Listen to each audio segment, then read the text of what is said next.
ஆந்திர மாநிலம் விஜயவாடாவில் வெள்ளம் பாதித்த பகுதிகளில் மக்கள் உணவுக்காக தவித்து வருகின்றனர். கூடுதல் தகவல்களை நமது செய்தியாளர் ஜெயக்குமாரிடம் கேட்டு பெறலாம்.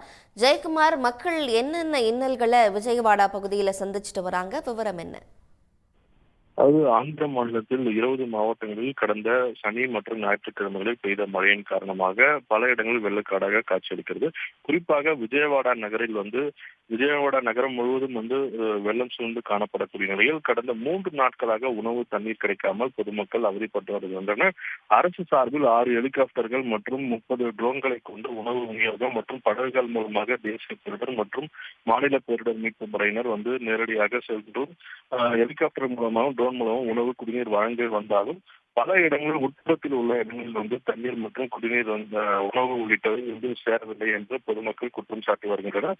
இந்நிலையில் இன்று காலை உணவு விநியோகம் நடைபெற்று வரக்கூடிய நிலையில் விஜயவாடாவில் உள்ள வாம்பே காலனியில் ஹெலிகாப்டர் மூலமாக உணவுப் பொட்டலங்கள் வீசப்பட்டது. அங்கு சேரும் சகதியுமாக உள்ள பகுதியிலேயே ஹெலிகாப்டர் உணவுப் பொட்டலங்கள் வீசப்பட்டதன் காரணமாக பொதுமக்கள் ஒருவருக்கு ஒருவர் பிடுங்கிக் கொண்டு அந்த உணவுப் பொட்டலங்களை வாங்கி இழுத்து செல்லக்கூடிய நிலைமையை பார்க்கும்போது அனைவரையும் கண்கலங்க செய்யும் விதமாக ஒரு காட்சியாக அந்த பகுதியை இருந்தது.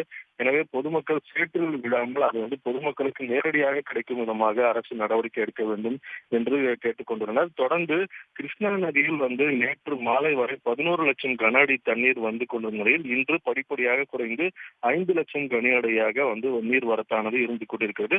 அந்த வரக்கூடிய நீரை அப்படியே வெளியேற்றி வரக்கூடிய நிலையில் வெள்ள நீரும் சற்று சிறிதாக குறைந்து கொண்டிருப்பதால் தூய்மை பணிகளை மேற்கொள்வதற்காக மாநிலம் முழுவதும் உள்ள 10,000 தூய்மை பணியாளர்கள் விஜயவாடா நகருக்கு வரவழைக்கப்பட்டு எந்தெந்த பகுதியில் வெள்ள நீர் வடிந்து வருகிறதோ அந்த பகுதியில் தூய்மை பணியில் ஈடுபட்டு வருகின்றனர். மேலும் மருத்துவ முகாம்கள் அமைக்கப்பட்டு 3 நாட்களாக வெள்ளம் மற்றும் நீரில் இருந்த பொதுமக்களுக்கு வைரல் ஃபீவர் பரவுவதற்கான வாய்ப்புகள் உள்ளதன் காரணமாக அவர்களுக்கு உடனடியாக மருத்துவ பரிசோதனைகள் மற்றும் மருத்துவ உதவிகளை செய்வதற்காக அரசு தரப்பில் தற்போது நடவடிக்கை எடுக்கப்பட்டு வருகிறது.